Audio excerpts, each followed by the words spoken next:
함께 나누실 말씀은 누가복음 10장 말씀으로 함께 가시겠습니다.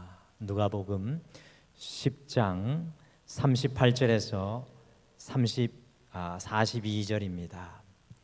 누가복음 10장 38절에서 42절 우리 찾으셔서 한 목소리로 다 같이 읽겠습니다. 누가복음 10장 38절에서 42절 우리 다 같이 한 목소리로 읽겠습니다. 시작.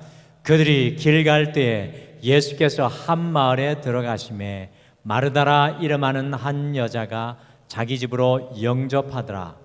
그에게 마리아라는 동생이 있어 주의 발자취에 앉아 그의 말씀을 듣더니 마르다는 준비하는 일이 많아 마음이 분주한지라 예수께 나아가 이르되 주여, 내 동생이 나 혼자 일하게 두는 것을 생각하지 아니하시나이까?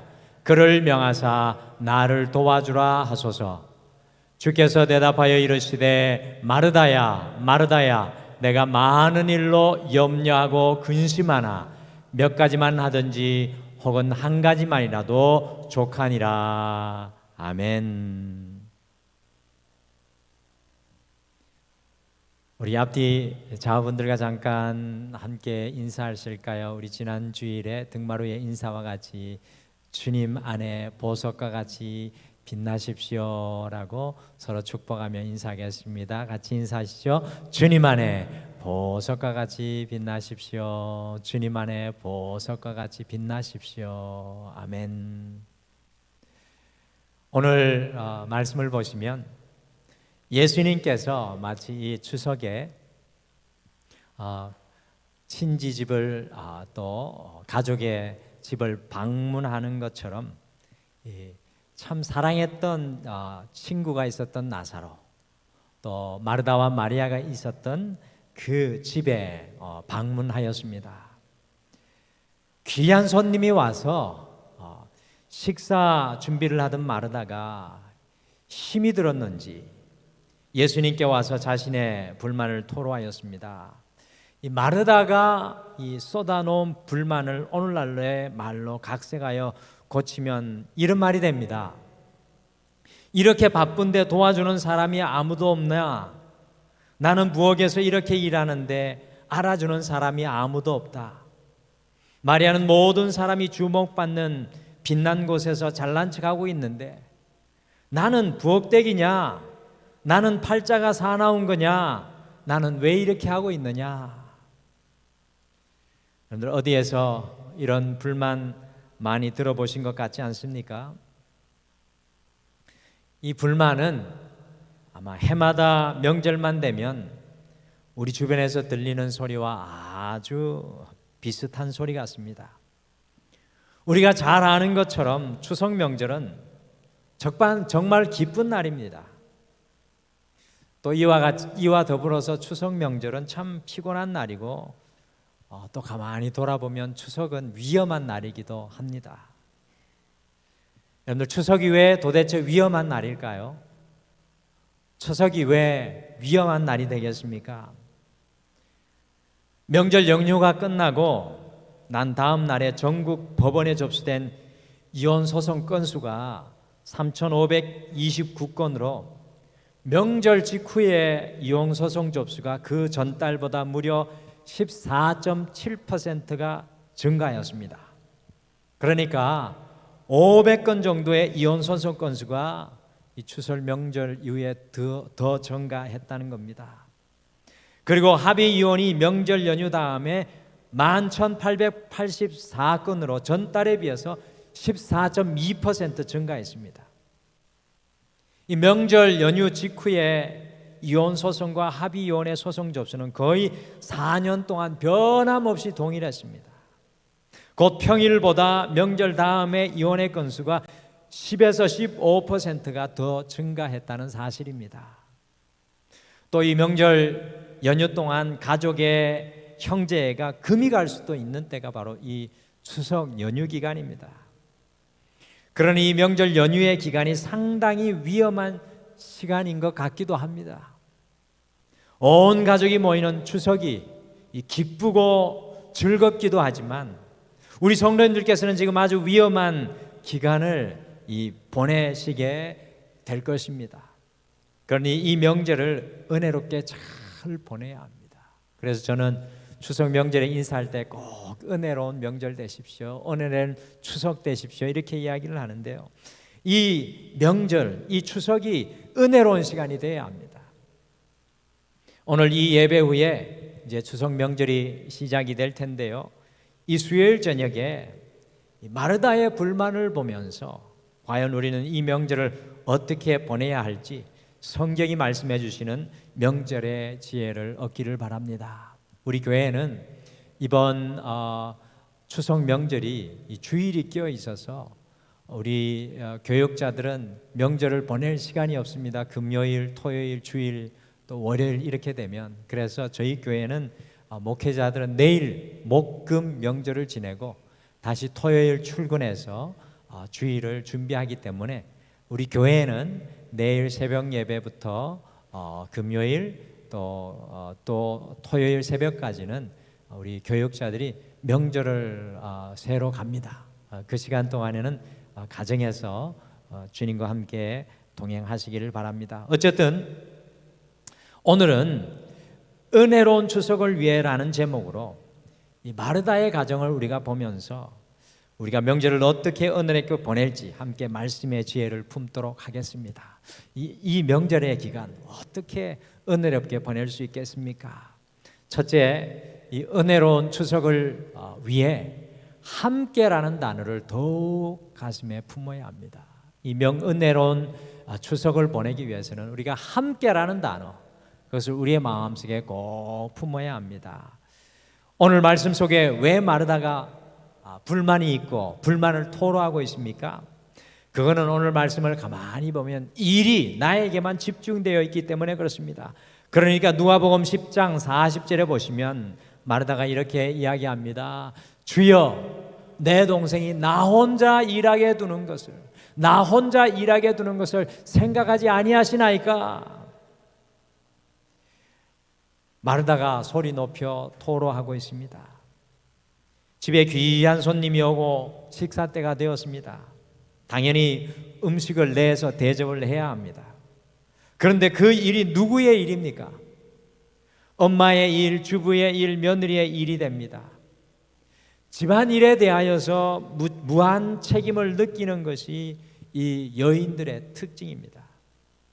마르다의 마음이 바로 그런 것이었습니다. 오늘 성경에 나오는 마르다의 마음이 바로 그런 것이었습니다. 귀한 손님이 왔고 식사 때가 되었습니다. 대접을 해야 하는데 시간은 없고 손은 없고 속이 타들어갑니다. 왜냐하면 돕는 사람이 없이 혼자서 하고 있기 때문에 그렇습니다. 이렇게 좀 더 깊이 생각해 보면 마르다의 처지가 더욱 잘 이해될 것 같습니다. 오늘 성경 말씀의 이야기는 지금으로부터 2000년 전의 사건입니다. 전기가 안 들어올 때의 사건입니다. 해가 지면 어둡습니다. 지금처럼 가스불을 켜면 불이 확 올라오는 그런 때가 아니었습니다. 요리하는 시간이 굉장히 오래 걸렸을 겁니다. 냉장고도 없이 재료가 없어서 재료를 막 꺼내올 수도 없었고 수도꼭지를 틀면 물이 펑펑 쏟아지는 때도 아닌 시대가 이 마르다가 서 있는 마르다의 시대였습니다. 이런 상황 속에서 마음은 분주하고 아무도 도와주는 이가 없으니까 마르다가 당연히 분노할 수밖에 없었습니다. 여러분들, 왜 명절에 문제가 생기게 됩니까? 왜 명절에 문제가 생기게 됩니까? 그것은 일이 집중되기 때문입니다. 여자분들은 시댁에 가면 군중 속에 깊은 고독을 느낀다고 합니다. 여자들은 그 시댁에 가면 군중 속에 깊은 고독을 느낀다고 합니다. 오늘 이 자리에 계신 분들 중에 그렇다고 마음이 이렇게 똑같은 마음처럼 되는 분들이 계시죠. 며느리들은 시댁의 식구들은 아무리 많아도 나 혼자라는 생각이 든다고 합니다. 그런데 거기에 한술 더해서 일을 하는데 누구도 도와주는 사람이 없습니다. 주색에 가만히 보시면 남편은 말 그대로 남의 편입니다. 전혀 돕지 않고 앉아서 TV 리모컨만 차지하고 있습니다. 다른 사람 모습이 아니라 저의 모습입니다. 집에 가면 소파에 탁 달라붙어서 목회자임에도 불구하고 팀이 이 리모컨 들고 이리저리 보지도 않으면서 돌리고 있습니다. 처음부터 끝까지 다 돌리고 또 돌려고. 얼마나 믿겠습니까? 여자분들에게 언제 남편이 남이라고 가장 많이 느껴지십니까? 물어보면 한결같이 시댁에 갔을 때라고 이야기하는 분들이 많습니다. 근데 어떤 분들은 날마다라고 대답하는 분들도 있습니다. 시댁에 갔을 때 남이라고 느낀다는 겁니다. 사랑하는 성도 여러분, 내가 시누입니까? 그런데 어느 집에 가면 며느리라는 것을 잊지 마십시오. 내가 시어머니입니까? 그런데 내가 예전에 며느리였다는 것을 꼭 잊지 마시기를 바랍니다. 여러분들, 가족은 무엇입니까? 함께 가는 것, 함께 짐을 지고 가는 것이 가족입니다. 며느리만 가족에서 빼지 마시고 함께 가족은 함께 반드시 같이 가야 합니다. 일이 집중되면 화가 나게 되어 있습니다. 마르다에게서 배우는 교훈은 이 추석을 은혜롭게 하기 위해서 함께 가고 함께 일하고 함께 거하라는 것입니다. 이번 추석에는 어찌하든지 함께 해보려고 노력하기를 바랍니다. 여기 계신 우리 남자분들, 또 화면을 통해서 예배 드리는 남자분들이 먼저 솔선수범 같이 하시죠. 함께 하지 못했던 마르다의 가정은 행복하지 못했습니다. 함께 음식을 만들며 함께 나누고 함께 하나 되는 그 가정은 천국의 은혜를 누리는 가정이 될 줄 믿습니다. 이 추석 명절 함께라는 이 두 단어를 가슴에 더 깊게 새기시길 바랍니다. 예수님께서 늘 우리와 함께하는 것처럼 이번 이 추석 시간에 부모님과 함께하고 가족들과 함께하고 모든 분들과 함께 하시는 소중한 시간 되시길 바랍니다. 둘째, 은혜로운 추석을 위해서 비교하지 말아야 합니다. 이 은혜로운 추석을 위해서 비교하지 말아야 합니다. 예수님은 오늘 성경 속에서 이 마르다의 일을 하찮은 일이라고 한 번도 말씀한 적이 없습니다. 오늘 말씀 보시면 예수님은 마르다 일을 하찮다고 하지 않습니다. 예수님을 대접하는 마르다 일이 얼마나 존귀하고 귀한 일입니까? 그런데 어느 순간에 마르다의 일이 어떤 때 하찮아지고 있습니까? 어느 순간에 마리아의 일이 하찮아집니까? 마르다가 자신의 일을 비교하는 순간, 비교의 함정에 빠지는 순간 마르다의 일은 하찮은 일로 전락해버리고 맙니다. 나는 부엌에 있는데 쟤는 왜 안방에 앉아있지? 나는 주방에 물에 손을 담그고 있는데 왜 쟤는 예수님 앞에 우아하게 앉아있지? 나는 손때 묻은 앞치마를 두르고 있는데 쟤는 왜 공주처럼 예쁘게 차려입고 앉아있는지라는 이 비교는요, 도대체 나는 무엇인가? 라는 자괴감에 빠지게 하여서 일순간에 화가 일어나게 만듭니다. 내가 하는 일이 한없이 보잘것없는 일이 되어버리고 마는 것입니다. 명절에 많은 가정들 속에 문제가 생기는 것이 이 비교의 늪에 빠지기 때문입니다. 명절에 이 문제가 생기는 것이 비교의 늪에 빠지기 때문입니다. 왜 결혼한 조카와 결혼하지 않은 조카를 비교하십니까? 왜 결혼하지 않는 조카와 결혼한 조카를 비교하십니까? 결혼한 조카는 결혼한 것이고 결혼하지 않은 조카는 결혼하지 않은 것입니다. 앞으로 결혼하지 않은 조카가 훨씬 많아진다고 합니다. 통계에 의하면은 25세에서 30세까지 결혼하지 않는 비율이 50%가 넘어갑니다. 이제 35세가 돼도 결혼하지 않는 분들이 많습니다.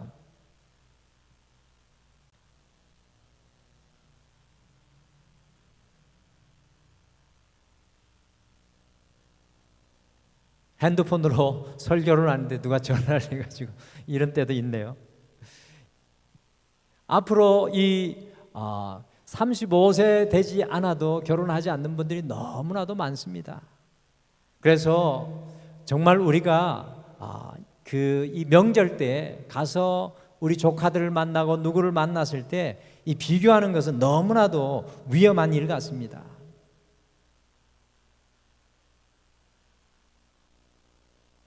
죄송합니다.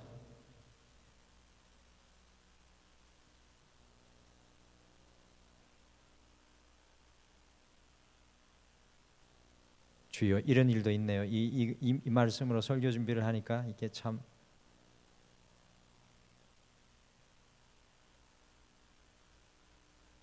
네, 설교 원고를 병준 목사님이 줬는데 원고를 받아야 되겠습니다.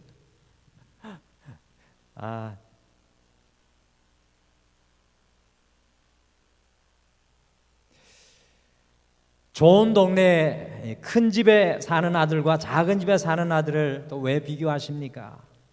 직장에 취직한 손자와 직장에 취직하지 않는 손자를 왜 비교하십니까? 그 사람들이 취직하기 싫습니까? 하려는데 안 되는 것 아닙니까? 비싼 선물을 가져온 며느리와 비싼 선물을 가져오지 못한 며느리를 왜 비교하십니까? 동서를 향한 시어머니의 눈빛과 나를 향한 시어머니의 눈빛을 가지고 왜 비교하려 하십니까? 어머니들이 연세 드시면 눈에 힘이 빠지셔서 그 눈빛으로 별 차이가 없습니다. 그냥 혼자서 생각을 하는 것입니다. 자격지심에 빠져서 그런 생각을 할 때가 많습니다. 여러분 한번 생각해 보십시오. 우리는 왜 이런 비교의 함정에 빠지는 것일까요? 그것은 바로 자존감의 문제입니다. 우리가 인생을 살다 보면 비교는 없을 수가 없습니다. 그런데 문제는 자존감이 부족한 것이 문제입니다. 비교하면 그 결과는 다른 사람을 미워하거나 아니면 내가 패배주의에 빠지게 됩니다. 건강한 사람의 비교는요, 상대방을 이해하고 자신이 더 열심히 해야 한다는 노력에 채찍을 하게 만들고 자신을 더 성숙하게 만듭니다. 그러나 자존감이 약한 사람이 이 비교의 늪에 빠지면 자꾸 상대방을 향하여 손가락질하거나 내가 못난 놈이야, 내가 왜 이럴까 하는 패배주의에 빠지게 됩니다. 사랑하는 성도 여러분, 우리 모두는 존귀한 자들인 줄 믿습니다. 왜 그런 거 하니? 우리의 생명은 하나님의 아들의 값이기 때문에 그렇습니다. 하나님의 아들이 우리를 사랑하셔서 십자가에서 자기를 버리고 우리를 구원해 주셨습니다. 그러므로 우리는 존귀한 자입니다. 지금 우리가 하는 일은 우리에게 맡기신 주의 사명입니다. 우리 외에는 이 일을 할 수 있는 사람이 없습니다. 우리 외에는 그 누구도 할 수 없습니다. 존귀한 자가 되어서 비교의 늪에 빠지지 않기를 바랍니다. 비교하면 문제가 생깁니다. 비교하는 추석은요, 가정이 은혜가 아니라 지옥으로 나아가게 하는 지름길입니다. 여러분들이 이번 추석 명절 비교하지 마십시오. 비교하는 언어는 입 밖에도 내지 마십시오. 세 번째, 은혜로운 추석을 위해서 우리가 말 조심해야 합니다. 은혜로운 추석을 위해서 말 조심해야 합니다. 오늘 본문에서 마르다가 예수님께 이렇게 이야기합니다. 지금 예수님 앞에 앉은 마리아에게 주방에 가서 나를 도우라고 명령 좀 해주세요. 내가 얼마나 힘든데 쟤는 예수님 앞에 폼 만지고 있잖아요. 오늘 이야기를 마음속에 한번 그림으로 그려보시길 바랍니다. 마르다의 이야기를 마리아가 들었을 것입니다. 아니, 예수님께 소곤소곤 이야기한 것이 아니라 마리아가 듣는 앞에서 이런 이야기를 한 것입니다. 마리아의 기분이 어땠을까요? 이 마리아의 이야기를 들은 예수님은, 마르다의 이야기를 들은 예수님은 이렇게 말씀하셨습니다. 너의 일도 귀하고 마리아의 일도 귀한데 내가 비교하는 순간 너의 일은 천한 것이 되어버렸어. 거기에다가 말을 함부로 해버린 것입니다. 여러분들, 이 명절에 문제가 왜 생깁니까? 말 때문에 대부분 명절에 문제가 생깁니다. 우리나라의 명절을 앞두고 바쁜 직업 가운데 예전에 없었던 직업이 하나 더 늘어났습니다. 명절을 앞두고 택배를 하시는 분들이 정말 바쁜데요, 그와 더불어 또 하나 바쁜 분들이 상담사라고 합니다. 명절을 앞두고 정신적인 문제를 호소하는 분들이 많아서 상담사들이 그렇게 바빠진다고 합니다. 우울증으로 시달리는 분들이 명절을 지나고 우울증이 급격하게 악화되어서 상담을 받는 분들이 많아졌다고 합니다. 그런데 옛날하고 달라져서 옛날에는 상담은 며느리들이 주로 받았는데 요즘에는 시어머니들이 더 많이 상담을 받는다고 합니다. 그러니까 시절이 바뀐 것입니다. 옛날에는 며느리들이 주로 당했는데 요즘에는 신세대 며느리들이 할 말 못할 말 막 하는 것입니다. 그래서 예전에는 며느리 사이가 고달팠는데 요즘에는 시어머니 사이가 힘들어서 스트레스 받아 상담을 받는다는 것입니다. 얼마 전에 대학교 청년 1370명을 대상으로 명절에 듣기 싫은 말을 조사하였습니다. 명절에 듣기 싫은 말이 뭘까요? 1위가 언제 취업할래? 25.8%였습니다. 명절에 가가지고 조카들 만나고 자녀들 만나면 언제 취업할래라는 말 절대로 하면 안 됩니다. 그런데 이게 참 그렇습니다. 왜냐하면 삼촌은 조카를 만나면 궁금합니다. 저도 만나면 대화를 트기 위해서 그렇게 하는 것 같습니다. 궁금해서 조카를 위해서 하는 말인데 조카는 이것이 상처가 되는 말입니다. 자기도 취업하고 싶은데 아주 죽고 싶은 것입니다. 작년에도 언제 취업할래? 재작년에도 언제 취업할래? 3위가 뭔 줄 아십니까? 3위. 2위는 별로 연관이 안 될 것 같아 뺐습니다. 3위가 사귀는 사람 있니입니다. 결국 결혼은 언제 할 거니가 그렇게 스트레스가 된다는 것입니다. 4위는 내 전공 살리면 어디로 취업하니? 이 말을 돌려서 생각하면 참으로 모욕적인 말입니다. 청년들한테 네 전공으로는 야 취업할 데가 없는데 너 어쩌다가 그런 대학 그런 학과에 갔니라는 말과 같이 그들에게 들릴 수 있다라는 것입니다. 그래서 이 설문에 이런 질문을 하였습니다. 청년들에게 명절에 친척 어른들이 한 안부 인사 때문에 마음이 상한 적이 있느냐라는 그 질문에 65%가 마음 상한 적이 있다고 대답했습니다. 우리 이모, 삼촌, 고모, 할아버지, 할머니가 아이고 결혼해야 하는데 사람 있니? 안부 인사인데 자녀들은 또 집에서 엄마가 그렇게 긁고 할머니가 긁고 이모도 긁고 그러니까 숨이 막 막힙니다. 그래서 명절에 어른을 뵈러 가는 대신에 아르바이트나 하러 가겠다고 75%가 대답을 했다고 합니다. 그 말은 무슨 말입니까? 핑계만 있으면 친척 집에 안 가고 싶다고 75%이면 4분의 3의 청년들이 오늘날 말하고 있는 것입니다. 오늘 그 이유가 무엇입니까? 말 때문에 그렇습니다. 비단 청년들만 그렇습니까? 자녀들만 그렇습니까? 우리도 그렇습니다. 말 때문에 그렇습니다. 입술에 파수꾼을 세워야 합니다. 기왕에 하는 말 수고했다, 고마워, 힘들겠구나, 내가 뭐 도와줄 게 없어, 화이팅이야, 내가 늘 응원하고 있어, 기도하고 있으라고 하면 얼마나 좋습니까? 특별히 너 취직하도록 응원하고 있으라는 말에서 너 취직하도록 이라는 말은 빼고요, 응원하고 있어 이 말만 하십시오. 구체적으로 말하면 다음에 만날 때 스트레스가 될 수가 있다는 것입니다. 명절에 며느리들이 제일 좋아하는 말이 무슨 말인지 아십니까? 예비 시어머니들 계시죠? 우리 최우희 권사님 명절에 며느리들이 제일 좋아하는 말이 무슨 말인지 아십니까? 오늘 꼭 기억하고 마음에 품고 가십시오. 빨리 친정 가야지라는 말을 명절에 이 며느리들이 제일 좋아한답니다. 이 말을 그렇게 며느리들이 좋아한대요. 그래서 이 빨리 친정 가야지라는 말을 그냥 지나가는 인사라도 했으면 좋겠습니다. 저는 입장 바꿔서 좀 생각해 보십시오. 우리 딸도 어느 집의 며느리고 우리 며느리도 어느 집 딸입니다. 이 딸 가진 부모들은 딸이 빨리 오기를 그렇게 기다린다고 합니다. 저희 어머니가 딸이 하나밖에 없습니다. 그렇게 딸을 기다리시더라고요. 딸은 올 생각을 안 하는데 딸을 그렇게 기다립니다. 솔직히 말해서 아들은 왔다가 빨리 가도 상관없는데 딸을 그렇게 기다립니다. 그 마음을 제가 여자가 아니라서 모르겠는데 딸을 그렇게 기다리시더라고요. 딸이 빨리 오기를 바란다면 며느리를 빨리 보내주셔야 합니다. 여러분, 은혜로운 추석을 위해서 특별히 말 조심해야 합니다.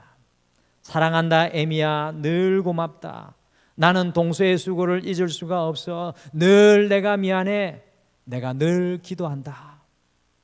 추석에 이런 은혜로운 말이 우리의 말이 되기를 간절히 소망합니다. 여러분들 이 추석 기간에 여러분들이 은혜의 말을 만들어내는 믿음의 사람 되시길 간절히 축복합니다. 마지막으로 은혜로운 추석을 위해서 예배를 잊으면 안 됩니다. 마지막 것을 우리가 특별히 결단했으면 좋겠습니다. 주님께서 마리아에게 42절 말씀해 보면 많은 일 가운데 좋은 편을 택했다라고 마리아를 칭찬해 줍니다. 마르다가 나쁘다는 게 아니라 마리아를 칭찬하는 말이 인상적입니다. 많은 일 가운데 좋은 일을 택했다. 여러분들, 마리아가 잘한 게 무엇일까요? 제가 볼 때 마리아가 잘못한 게 많은데 마리아가 잘한 것이 있습니다. 예수님과 함께하는 선택, 이 예수님의 말씀에 귀를 기울이는 것을 마리아가 선택한 것입니다. 우리의 인생에서 가장 중요하고 소중한 것은 예수님과의 관계인 줄 믿습니다. 마리아는 예수님의 말씀을 듣는 일, 곧 예배를 택했습니다. 우리의 신앙에 있어서 왜 예배가 기본인 줄 아십니까? 이것이 안 되면, 주님과의 관계, 주의 말씀을 듣는 것이 제대로 안 되면 나머지가 다 문제가 되기 때문입니다. 여러분들, 우리의 신앙에 있어서 예배가 정말 중요합니다. 이 예배가 제대로 안 되면 나머지가 다 문제입니다. 부부 싸움을 하면 엄마들이 누구한테 짜증을 냅니까? 남편과 아내가 싸웠는데 누구한테 짜증을 냅니까? 제일 먼저 아이들한테 짜증 냅니다. 왜냐하면 가정의 기본은 부부이기 때문에 그렇습니다. 부부의 관계가 안 되니 아이들에게 짜증납니다. 그래서 어떤 엄마는요, 남편에게 소망이 안 보이니까 자식에게 올인하는 엄마들이 있습니다. 왜 그렇습니까? 여러분들, 기본이 잘못되었기 때문입니다. 우리의 가정의 기본이 무엇입니까? 우리의 가정의 기본이 무엇입니까? 하나님과의 관계입니다. 곧 예배가 우리 가정의 기본이 되어야 됩니다. 그래서 예배의 기본이 안 되면 봉사를 하면 그것이 삐걱거리는 것입니다. 교회 학교 봉사, 주방 봉사, 청소 봉사, 찬양대, 안내위원, 헌금위원 등 봉사를 하다가 시험을 느끼는 분들의 원인을 가만히 찾아가 보게 되면 그 원인의 대부분은요, 하나님의 관계가 소원해져서 그랬습니다. 그래서 저는 이 말이 참 신앙에서 중요하다고 생각합니다. 봉사가, 헌신이 예배를 잡아먹지 않도록 하라. 우리가 헌신하고 충성하느라 때로는 영적인 일, 이 예배가 꺾어지는 경향이 많이 있습니다. 여러분들, 코로나의 시간을 보내면서 이 예배가 무너져 있는 곳이 너무나도 많습니다. 여러분들, 마르다의 문제가 무엇입니까? 주의 말씀을 듣는 것을 소홀히 하니 불평이 나왔다는 것입니다. 내 안에 내 소리가 더 크니까, 내 안에 주님 계신 소리가 더 커야 하는데 내 안에 내 소리가 더 크니까 그의 마음속에서 불평이 터져 나왔습니다. 사랑하는 성도 여러분, 이번 명절에 우리 온 가족이 모이는 이유와 기회가 무엇입니까? 우리 온 가족이 모이는 이유와 기회가 무엇입니까? 예전에는 우리 민족이 차례 지내기 위해서, 조상들을 생각하기 위해서, 제사하기 위해서 이 추석에 모였습니다. 그리스도인들이 온 가족이 모이는 이유와 그 기회가 무엇입니까? 그것은 하나님을 예배하기 위해서입니다. 여러분들, 추석 명절에 예배하고 계십니까? 저도 참 부끄러운데요, 저도 목회자이지만 저희 집에 가서 예배 드리십시다 라는 말을 할 때가 때로는 이게 참 어려울 때가 있습니다.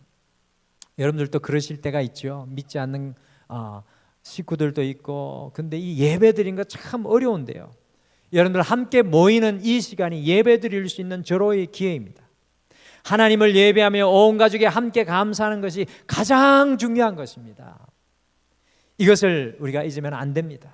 우리는 명절에 대한 생각을 바꾸어야 합니다. 우리의 모임의 이유는 가정 예배입니다. 우리가 모여서 해야 하는 것은 음식 먹는 이유도 아니고, 우리가 함께 모이는 이유는요, 함께 우리의 가정 속에 주님을 향한 예배의 제단을 세우는 것입니다.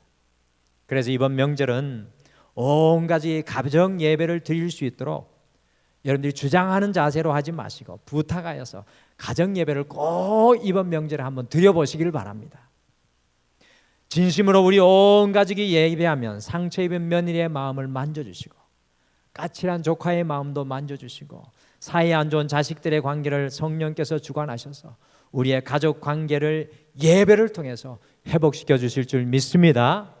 여러분들, 예배 드릴 때 어떤 분들은 막 기도를 너무 길게 하시는 분이 있어요. 그러면 또 기도에 시험 듭니다. 적당하게 기도하고 적당하게 예배하고. 그래서 우리 교회에서는 추석 명절 예배 문을 드립니다. 그리고 카카오톡으로도 보내드릴 텐데요, 그 예배문을 가지고 함께 꼭 말씀을 나누고 예배의 제단을 쌓기를 소원합니다. 그리고 결단하십시오. 어떤 일이 있어도 우리가 예배하는 가정 되자.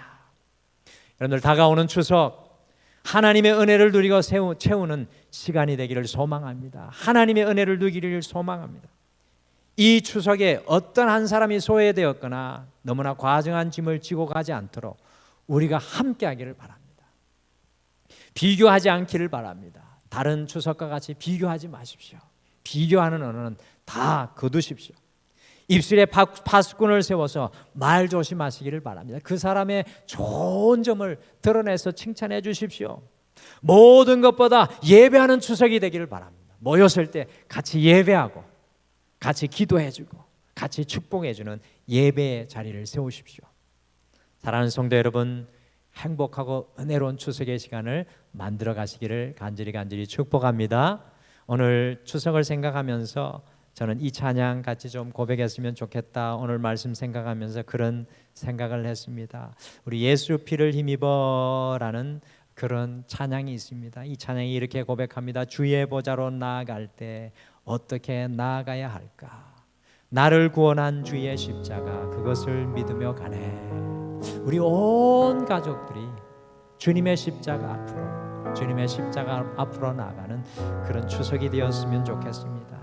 그래서 주님 앞에 나를 드러내고 나를 나타내는 것이 아니라 자격 없는 내가, 자격 없는 우리 가정이 하나님의 은혜 안에 있음을 주님 앞에 감사하고 고백하는 이 추석이 되기를 바랍니다. 우리 같이 함께 이 찬양 고백하겠습니다. 주의 보좌로 나아갈 때에 어떻게 나가야 할까? 나를 구원한 주의 십자가 그것을 믿으며 가네. 주의 보좌로 나아갈 때 주의 보좌로 나아갈 때 나 여전히 부족하나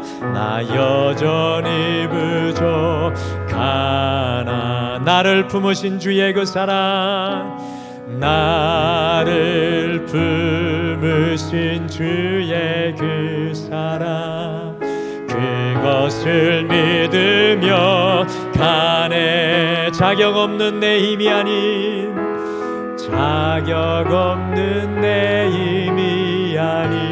오직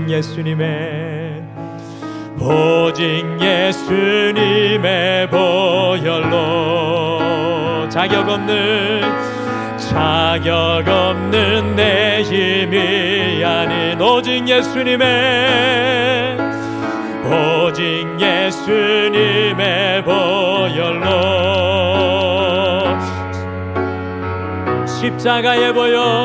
십자가의 보혈 완전하신 사랑 힘입어 나갑니다. 십자가의 보혈 완전하신 사랑 힘입어 예배합니다. 주의 보좌로 나갈 때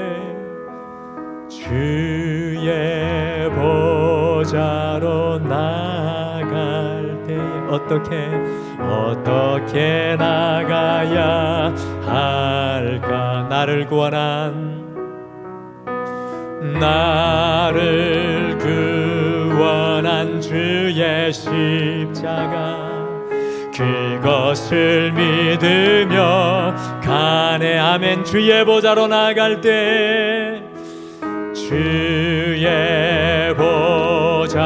나갈 때에 나 여전히 부족하나 나를 품으신 주의 그 사랑, 나를 품으신 주의 그 사랑 그것을 믿으며 가네. 아멘. 자격 없는 내 힘이 아닌 오직 예수님의 보혈로 자격 없는 내 힘이 아닌 오직 예수님의 보혈로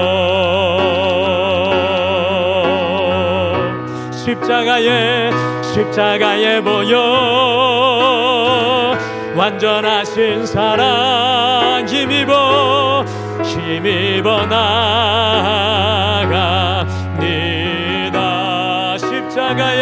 십자가에 보여 완전하신 사랑 힘입어 예배합니다.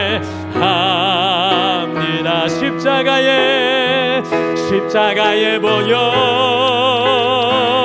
완전하신 사랑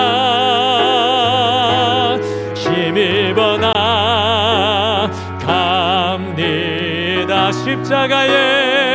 십자가에 보여 완전하신 사랑 힘입어 예배합니다.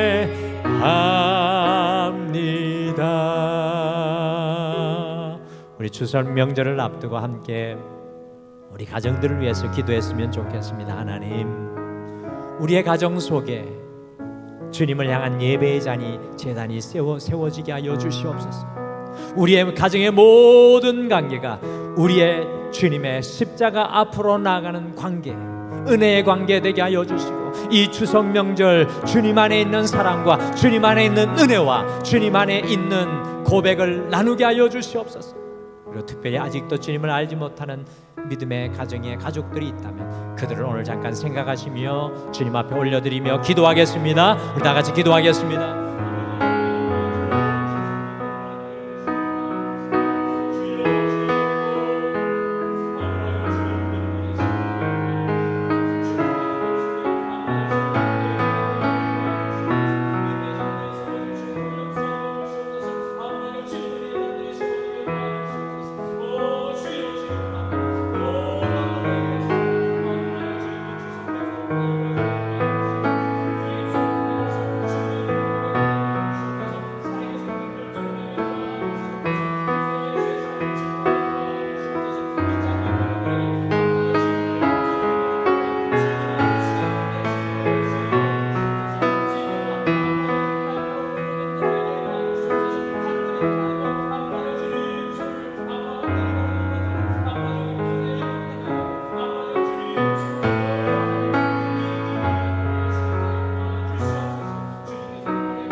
하나님 아버지, 좋은 추석의 명절을 저희들에게 허락해 주심을 감사합니다.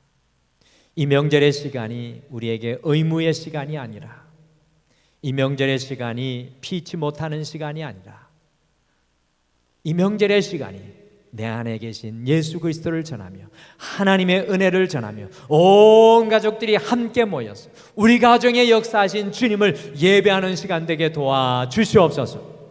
주님, 무너졌던 예배의 자단이 이번 추석을 통해 다시 한 번 더 세워지고 우리의 가정 속에서 주님을 예배하는 찬양의 소리가 울려 퍼지게 하여 주시옵소서. 서로를 향해 기도하며 축복하는 언어들이 넘쳐나게 도와주시옵소서. 주님, 비교하는 언어들이 떠나가게 하여 주시고 서로를 아프게 했던 언어들이 떠나가게 하여 주시고 서로를 안아주며 세워주는 사랑의 언어들이 우리를 통하여서 드러나며 나타나게 도와주시옵소서. 주님, 믿지 않는 우리 믿음의 가정, 아버지와 주님 그 가족들을 주님께로 인도하는 그 복음을 전하는 증인의 시간 되게 도와주시옵소서. 오고 가는 모든 발걸음 주님께서 함께하여 주실 줄 믿고, 지금은 우리 주 예수 그리스도의 은혜와 우리 하나님 아버지의 극진하신 사랑하심과 성령님의 함께하심과 위로하심과 동행하심이 추석 명절을 앞두고 이 시간이 하나님의 은혜가 되기를 소망하는 등마루의 모든 가정들, 등마루의 모든 모임들, 등마루의 모든 자녀들, 부모님들 위해 영원토록 함께 하시기를 간절히 축원하옵나이다. 아멘.